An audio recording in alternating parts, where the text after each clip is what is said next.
प्रिय दर्शकों नमस्कार। हम एक बार फिर हाजिर हैं आपके लिए एक और ज्ञानवर्धक वीडियो लेकर।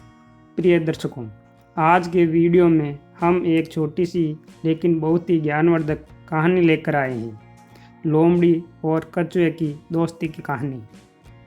प्रिय दर्शकों, यह कहानी हमें 3 प्रकार की शिक्षाएं देगी। पहली सीख कि हमें व्यक्ति की बातों पर बिना सोचे समझे विश्वास नहीं करना चाहिए। प्रिय दर्शकों, दूसरी सीख इस कहानी से हमें यह मिलेगी कि जो कार्य बल से नहीं हो सकता उस कार्य को हमें बुद्धि के साथ ही करना चाहिए। और प्रिय दर्शकों, तीसरी सीख इस कहानी से यह मिलेगी कि हमारे समक्ष चाहे कितना ही बड़ा संकट क्यों न आ जाए, पर हमें अपने दोस्त का साथ कभी नहीं छोड़ना चाहिए। प्रिय दर्शकों, कहानी शुरू करने से पहले आपसे गुजारिश है कि कहानी को पूरा ज़रूर सुने, क्योंकि अधूरा ज्ञान अज्ञान से भी घातक होता है। अतः दोस्तों, आपसे गुजारिश है कि कहानी को पूरी ज़रूर सुन के जाएं और अच्छी लगे तो लाइक करें, चैनल को सब्सक्राइब ज़रूर करें और अपने स्वजनों दोस्तों को शेयर ज़रूर करें। और हाँ, अंत में चैनल को सब्सक्राइब ज़रूर कर लें ताकि अगली वीडियो जैसे ही अपलोड हो तुरंत आप तक पहुंच जाएं। तो आइए दर्शकों, कहानी को शुरू करते हैं। दर्शकों, प्राचीन समय की बात है। एक तालाब में एक कछुआ रहता था। उस तालाब में वह बड़े आराम से और बड़े ही मज़े के साथ अपनी ज़िंदगी बसर कर रहा था। प्रिय दर्शकों, उसी तालाब की पाल पर ही एक बड़ी ही चालाक लेकिन सच्ची दोस्ती निभाने वाली एक लोमड़ी भी उसी तालाब की पाल पर अपना बिल बनाकर, अपनी मांद बनाकर वहीं रहने लगी। धीरे धीरे लोमड़ी और कछुए में दोस्ती होने लगी। अक्सर तालाब के किनारे उनका मिलना जुलना शुरू हो गया और धीरे धीरे समय के साथ साथ उन दोनों की दोस्ती गहरी होती चली गई। अब प्रतिदिन दोनों तालाब के किनारे बैठकर घंटों बातें करते, गप्पे लड़ाते और गप्पे लड़ाते लड़ाते ही कब दिन गुजर जाता पता ही नहीं चलता। इस प्रकार उन दोनों कछुआ और लोमड़ी की जिंदगी बड़े ही आराम से कट रही थी। तभी एक दिन की बात है, हमेशा की तरह उस दिन भी बिना किसी डर के दोनों दोस्त तालाब के किनारे खूब हंसी मजाक के साथ बातें कर रहे थे।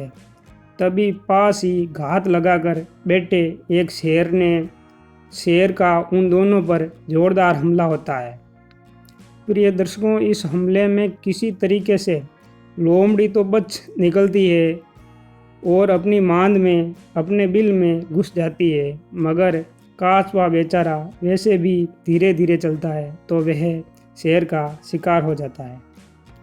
प्रिय दर्शकों, अब शेर कछुआ को मुंह में पकड़कर पाल पर लाता है और उसे खाने की कोशिश करता है, मगर हम जानते हैं कि कछुआ का ऊपरी खोल बहुत ही मजबूत होता है, तो वे शेर के बार बार प्रयास करने के बावजूद भी वह उसे खा नहीं पा रहा था।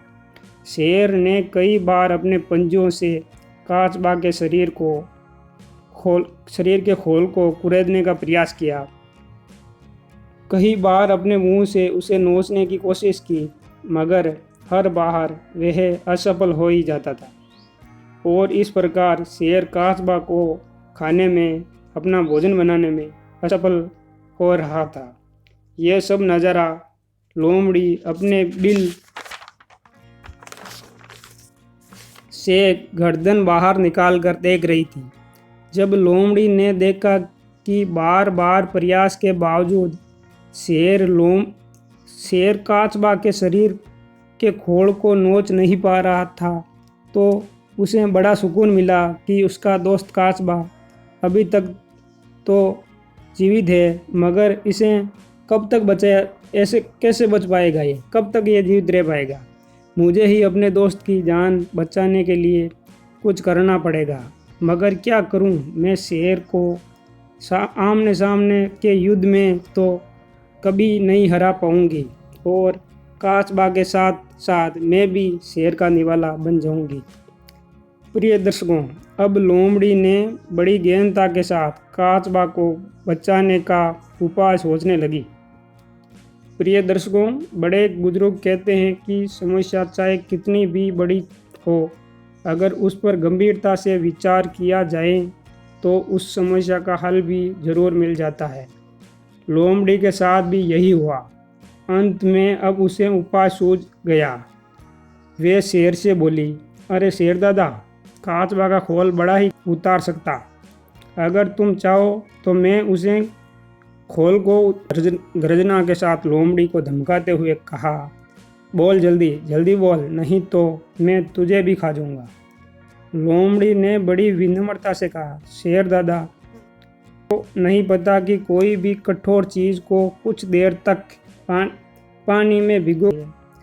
शेर ने कुछ देर सोचते हुए कहा, हाँ मैंने भी सुना तो है कि कठोर चीज़ को पानी में भिगोने पर वह नरम पड़ जाती है। ये उपाय मुझे पहले क्यों नहीं सूझा। और उसने लोमड़ी पर चिल्लाते हुए कहा कि तुमने ये उपाय मुझे पहले क्यों नहीं बताया, मेरा कितना वक्त खराब हुआ। तभी लोमड़ी ने विनम्रता के साथ कहा, अरे शेर दादा, आप अभी भी अपना वक्त खराब क्यों कर रहे हैं। काचबा को तुरंत पानी में डालिए, कुछ देर का इंतज़ार करिए, तो जैसे ही उसका खोल नरम पड़ेगा तभी तुरंत उसे निकाल कर खा लेना। शेर ने कहा, हाँ ऐसा ही करता हूँ। और उसने तुरंत ही उसे तालाब किनारे पानी में डुबोकर वहीं बैठ गया और फिर लोमड़ी की तरफ मुंह करके उसे धमकाने लगा कि अगर तेरी बात झूठी निकली तो तेरी खैर नहीं। चालाक लोमड़ी उसे कुछ देर बातों में उलझाए रखती है और उधर काचबा धीरे धीरे तालाब के पेंदे तक शेर से बहुत दूर चला जाता है। कुछ देर बाद शेर सोचता है कि काचबा का खोल अब तो नरम पड़ गया होगा, अब उसे निकाल कर खा लेता हूँ। मगर ये क्या, काचबा तो जहाँ पानी में उसे डाला था वहाँ है ही नहीं। वह तो उससे बहुत दूर तालाब की गहराई में जा पहुँचा, जहाँ शेर का जाना असंभव था। शेर अब लोमड़ी की चालाकी को समझ चुका था। वे बहुत गुस्सा होकर बहुत ही गर्जना करते हुए लोमड़ी की तरफ झपटता है, पर लोमड़ी भी तुरंत अपनी मांद में घुस जाती है।